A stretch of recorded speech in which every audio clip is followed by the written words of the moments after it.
which is the biggest value, or 6, which is the biggest value. First we can write this, we can write 3 into 2, this 6 or 8, and this we can write 2 to the power 3, 6. So here we can write this 3 to the power 8 and 2 to the power 8, and there we can write that this is multiply, so 18.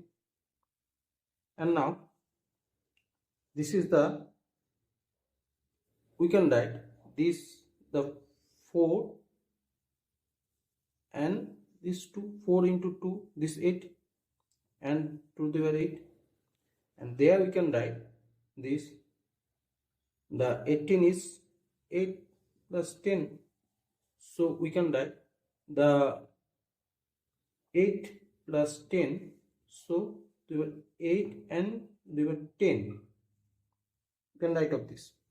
And now this 8 and this we can write the 5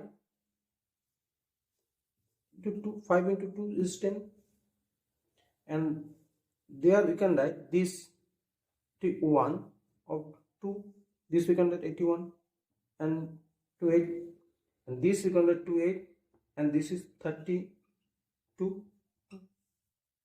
So this is similar, this is similar, this square, this is square, but this is the greater than this, so this is the greater than, so we can write this is the greater than of this, this is the biggest value. So thanks for watching the video. Thank you.